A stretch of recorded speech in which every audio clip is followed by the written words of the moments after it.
नारायण नमस्कृत्य नरं चैव नरोत्तमं देवीं सरस्वतीं व्यासं ततो जयमुदीरयेत् मूकं करोति वाचालं पङ्गुं लङ्घयते गिरिं यत्कृपातमहं वन्दे परमानन्दमाधवं निगमं कल्पोत्तरगलितं फलं सुखमुखादमृतद्रवसंयुतं पिबत भागवतं रसमाणो मुरौ रसिका भुवि भावुकाः कस्तूरितिलकं ललाटपटले वक्षस्थले कौस्तुभं नासाग्रे परमौक्तिकं करतले वेणुं करे कङ्कणं सर्वाङ्गे हरिचन्दनं सुललितं कण्ठे च मुक्तावळी गोपस्त्री परिवेष्टित विजयते श्रीगोपालचूडामणि जगदानन्दकन्दाय प्रणन्तार्तिहराय च नीलाचलनिवासाय जगन्नाथाय ते नमः। मोर प्रिय भाई और भौणी माने पवित्र पुरुषोत्तम क्षेत्र श्रीक्षेत्र व पुरी धाम आपण माने अति बड़ी जगन्नाथ दास रचित श्रीमद्भागवत महापुराण एकादश स्कंध द्वाविंश अध्याय वेद तत्व कथन वेद रे कौन तत्व उपस्थापना करा से कथा को श्रवण करते वर्तमान से एकादश स्कंधर द्वाविंश अध्याय 22 अध्याय कथा पुरुष प्रकृति विचार जन्म मरण प्रकार ए पुरुष आ प्रकृति कौन आ जन्म आ मरण कौन तत्वमानंकर निर्णय वर्णन त्रयोविंश अध्याय तत्वमानंकर वर्णना तत्वटा कौन तार वर्णना कराची आसंतु ताले पावन पुरुष परमेश्वर श्री जगन्नाथ महाप्रभुंकर ए लीलावतार कथा को श्रवण करिवा। पुरुष प्रकृति विचार जन्म मरण प्रकार तत्वमानंकर निर्णय वर्णन त्रयोविंशोऽध्याय उद्धव उवाच उद्धव शिरे देई कर बोलंती शुण दामोदर वेद विचार तत्व जानी जेबे सारुतरे प्राणी से तत्व एक बाकेते कह के सब मोग्रते त्रिनव एकादश पंच शुणी तुम्हें कही अछ नाना प्रकार मुनिगणे कहती तत्व विचारणे के षट सप्त चारि भणे के एकादश परिमाणे के पंचविंश षड्विंश केउ कहती सप्तदश कहार मते त्रयोदश के अबा नव के षोडश ए सर्वसत्य वा केते प्रस्तावे पुछिलहि त्वते ए मन्ते उद्धव वचन जे तार चित्तगत भ्रम शुणी कहती चक्रपाणी शुण हो मुनिगण बाणी बुद्ध भगवान वाच श्री भगवान वाच मुनि कहती सर्वस्थाने जे अवा जेते अनुमाने केबे नहे दुर्घटन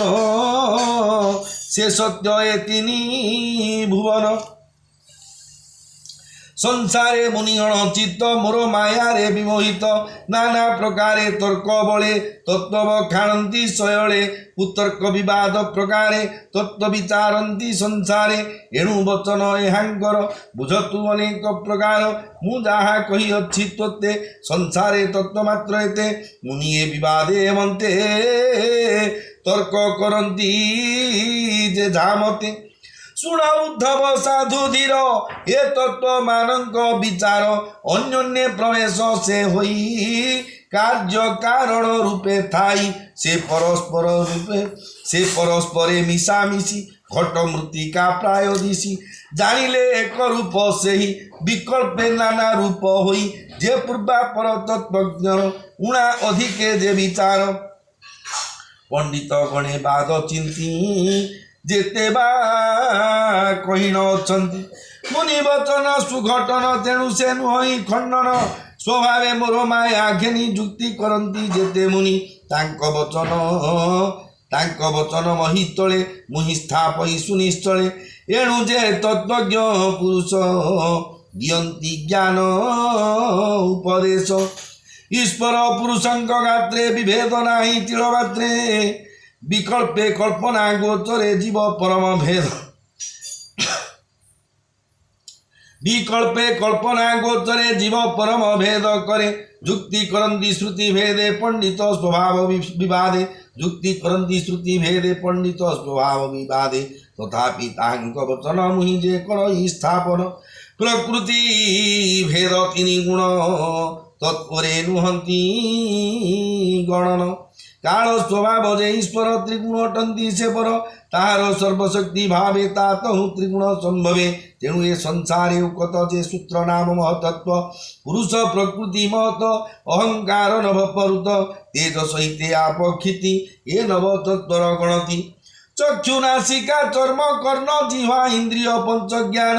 वचन गुद पाद पाणी उपस्थ पंच कर्म घेनी उभय कर्ता मन मिशी ये रूपे एकादश भाषी शब्द स्पर्श रूपरस गंध ये पांच प्रकाश ज्ञान इंद्रिय रय अर्थ हेमंते पंचविंश तत्व जीव परम भेद कले षड्विंशति भये भले कार्य कारण रूपी जही प्रकृति बोली ताकू कही पुरुष अव्यक्त अटई केवल दृष्टि मात्र देई से दृष्टि जोगे होई जात महत आदि सर्वतत्व प्रकृति बले होई रुंड सृजंती अशेष ब्रह्मांड जीव परम पंचभूत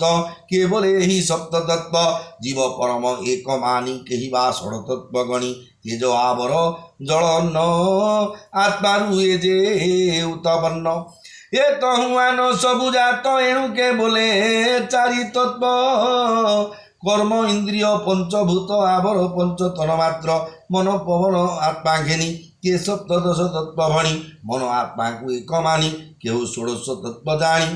मन आत्मा को एक मानी केहू षोडश तत्व गणी कर्म इंद्रिय मन तत्व ए रूपे त्रयोदश तत्व केही बा बोलंती हेमंत जीव परम मन केही ए रूपे त्रयोदश तत्व केही बा बोलंती हेमंत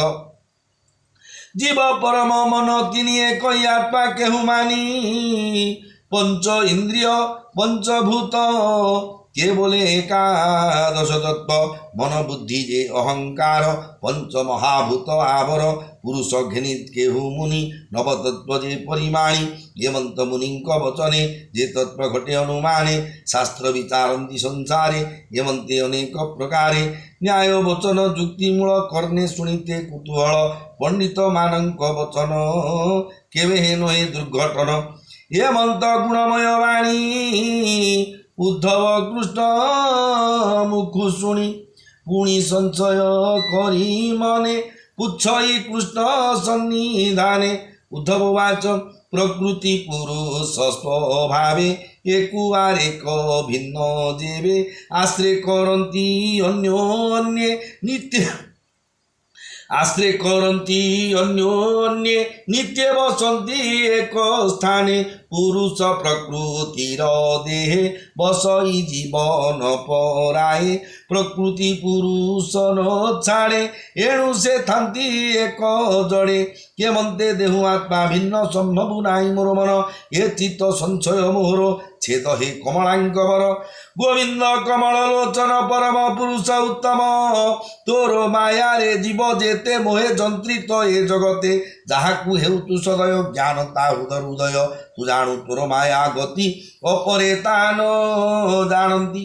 हे मनते उद्धव वचन शुणी कहती भगवान श्री भगवान वाच पुरुष प्रकृति त्रिगुण संयोग विजोग कारण पुरुष बिना प्रकृतिर प्रकाश नुहई गोचर रवि विहीने चक्षु जेन्ने तेमंते पुरुष विहीने रवि जेसने स्वप्रकाश उद्धव तेमंत पुरुष पुरुष प्रकृति भिन्न एक विहीने अंधवान मोर विमुख प्राणी कर एक कथा नुहई गोचर तू यहाँ दृढ़ चित्ते धर शुणी उद्धव जोड़ी कर बोलंती विनय वचन हो नाथ हेब सावधान तोर विमुख जेते प्राणी ताहांकु निज कर्म आनी नाना जोनि रे जात करे तेणु शरीर प्राणी धरे भ्रमंती नाना कर्म पथे दुरित दुख भोग अर्थे शरीर धरती किमंते छाड़ती निज कर्म अंते नाना विपाके भुंजे कर्म गत आगत पथश्रम भो नाथ भगत वत्सल करुणा सिंधु आदि मूल নমো গোবিন্দ দামোদর কহ সঞ্চয় যাউ মোর উদ্ধব বাক্যে যদুনাথ জীবর গতি পরমার্থ কহନ୍ତି উদ্ধবକୁ চাহি শুণ হয়ে কচিত হই মনটি হই কর্মময় নানা প্রকারে সৃজে দেহ প্রাণী জীবন অন্তকালে মন ইন্দ্রিয় পঞ্চমেলে প্রাণ সঙ্গতে ছাড়িবে গে কর্মানুসারে জন্ম লোভে এ আত্মা মন পছে পছে স্বভাবে বুলই প্রত্যক্ষে এণু সে মন থাই জহি এ জীব আত্মা মিলে তহি এ আত্মা অহংকারে বন্দী অদৃষ্ট বশ নিরবধি এণু এ নানা মনোরথে বিষয় ধ্যায়ী অবিরতে বেদ বচনে কর্ম করে শোক রসে সে বিহরে ধ্যানে চিত্ত স্বর্গবাস দেবড় ইন্দ্রপদে আস ভূমিরে চিন্তে রাজপদ নানা প্রকার ভোগে সধ এমন্তে চিন্তই নিরতে মন ভ্রমাই নানা পথে এমন্ত মন জহি রহে জ্ঞান হরায়ে সর্বদে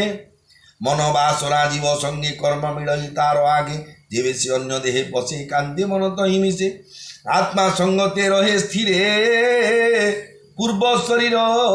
সে পাশরে লভই নুয়া দেহে সঙ্গ তেবে পাশরে পূর্ব অঙ্গ জীব সঙ্গতে চলে প্রাণ এমন্তে লোভই মরণ পূর্ব শরীর পরিত্যাগী নূতন দেহ অনুরাগী সে দেহে রয়ে আত্মভাবে প্রাচীন প্রকৃতি স্বভাবে জীবর জন্ম এ প্রকার শরীর শরীরে সঞ্চার হয়ে জীব স্বপ্ন মনোরথে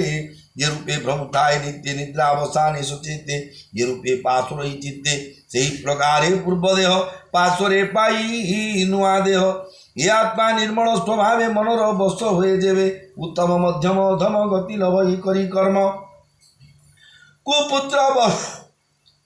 কুপুত্র বসে সাধু জনে লভন্তি মন্দ গতি জেনে এ দেহ জন্ম মৃত্যু দুই ক্ষণকু ক্ষণ নিতে পাই কাଳର অতি সূক্ষ্ম গতি এণু এ ন পারে কেহি চিন্তি কাଳର অতি সূক্ষ্ম গতি এণু ন পারে কেহি চিন্তি জন্ম মরণ দুই মত বিচারে নুহই এ সত্য জন্মাদি মরণ পর্যন্তে জীবর ভ্রম বলিয়েতে এবেনি মার্গ অনুসরি উদ্ধবে কহନ୍ତି মুরারি দেশনে দীপর নল বৃক্ষর ফল স্রোত জল বয়স অবস্থা বিকার সে রূপে সর্বপ্রাণীঙ্কর অগ্নিরে দীপ বৃদ্ধি করি নদীরে জলকু আবরি অগ্নিরে দীপ বৃদ্ধি করি নদীরে জলকু আবরি বলন্তি ক্ষয় বৃদ্ধি দুই জলর অগ্নির হই সে রূপে আত্মা দেহে মানি জন্ম মরণ অভিমানী মর্তে মনুষ্য দেহ বহি দেবতা হইলে মরই যে শনি অগ্নি দারু সঙ্গ হই সংযোগ বিযোগ জন্ম মরণ তাকু মানি রূপে কহନ୍ତି অজ্ঞানী গর্ভে প্রবেশ জন্ম বৃদ্ধি বাণুত পঞ্চম অবধি কুমার অবস্থা 16 যৌবন 40 বরষ মধ্যম বয়স 60 জরা মরণ নব হয়ে এ মনোরথ দেহ যে উচ্চ নিচ গুণময় অবস্থা ভেদে জন্ম মৃত্যু বিবেক জ্ঞানী জানি হেতু ছাড়িলে দেহে আত্মা ভাব মনই আত্মাকু বিলগ দেহরু দেহ হই জাত হুই পিতা পুত্র মত আত্মার জন্ম মৃত্যু নাহি দেহরু বিলক্ষণ সেই যেসনে বিজু বৃক্ষ জাত সে বীজ পুনি বৃক্ষে স্থিত বিপাকে জন্ম মৃত্যু নাহি বীজর জন্ম মৃত্যু কাহি বৃক্ষর বীজ বিলক্ষণ সে রূপে দেহ আত্মা ভিন্ন মায়া শরীরে অপণ্ডিত আত্মাকু করই সংযুত তত্ত্ব বিষয়ে মূঢ়পণে সংসার সত্য বলি মণে সত্যগুণ ঋষি দেব রজরু অসুর মানব তমু তির্যক ভূত জাত কর্ম ভ্রমণ তিনি মত যেসনে নৃত্য গীত গান যে শোনে নৃত্য গীত তান দেখি শিশুর হয়ে মন তাহার প্রায় নাচে গায়ে সে রূপে আত্মা থাই রে নিশ্চল বৃক্ষ ছায়া চেন্নে চঞ্চল জলর কম্পনে ভ্রমিলে নেত্র প্রাণীঙ্কর ভ্রমই জেনে ভূমণ্ডল স্বপ্নে অনর্থ দেখি যেতে জন্ম মরণ এই মতে কেবে হেনু হই সত্য এ মোর মায়া বিকল্পিত এণু তু ভ্রম পরিহর চঞ্চল চিত্ত স্থির কর এণু এ লোক ধর্ম যেতে মিথ্যা বিচারি ঘেন চিত্তে জিয় বা স্তুতি অপমান এবে নিচিত্তে পুনঃ ঘেন কিয় বা করে অপমান ভর্ৎসন তর্জন তাড়ন কিয় বা করে নিন্দা স্তুতি কে উপহাসে বা হসন্তি কেউ বা বলে ধন নাশে কে মারে কে বা বান্ধে রোষে ভোজন পাত্রে ধুলি জন্তি কে বলে তলিক চাড়ন্তি তথাপি ধীর মহাশয় নিষ্কাম গভীর হৃদয় যে প্রাণী নিন্দা স্তুতি সহে অদৃষ্ট মানি স্থির রহে ঈশ্বর নিষ্ঠ তদপরে আত্মাকু আপনে উদ্ধরে উদ্ধব উচ উদ্ধব কৃষ্ট মুখ শুনি বলই শুণ চক্রপাণী এ বড় সঞ্চয় মচিতে এমন্ত কে অছি জগতে কে পারে তে দুঃখ সহি মঞ্চে কে পারে তে দুঃখ সহি মঞ্চে মনুষ্য দেহ বহি যাহার মর্ম অভ্যন্তর ভেদই কুবচন স্বর সে চিত্ত নিবারিব সহি এমন্ত প্রাণী ন দেখই যেবা সর্বশাস্ত্র মতে যোগ অভ্যাসী দৃঢ় চিত্তে সেই ভ্রম ইয়ে জগত নিন্দাস্তবন সেই ভ্রম ইয়ে জগতে নিন্দাস্তবন বেনি পথে স্তুতি নিন্দন যে প্রকার যে দুষ্ট বচন প্রহার যে বাছন্তি সাধু জনে তোর চরণ সুধা পানে চিত্ত আনন্দে ভোড়মতি কে কর্ম সে বাসহন্তি এ বড় ভ্রম মোর চিত্তে ভুনাথ সহিবি কেমন্তে বলন্তি দাস জগন্নাথ প্রাকৃত বন্ধে ভাগবত উদ্ধব পুচ্ছে কৃষ্ণ পাশে সুজনে রস এহি রসে ইতি শ্রীমদ ভাগবতে মহাপুরাণে पारमहंस्यां संहितायां एकादश स्कन्धे भगवत उद्धव संवादे तत्व संख्यादि विचार नाम त्रयोविंशोऽध्याय भीमस्यापि रणभंगो मुनिरपिमति भ्रमं यदि शुद्धं अशुद्धं वा मम दोषन विद्यते नमो ब्रह्मण्यदेवाय गो ब्राह्मण हिताय च जगद्धिताय कृष्णाय गोविन्दाय नमो नमः।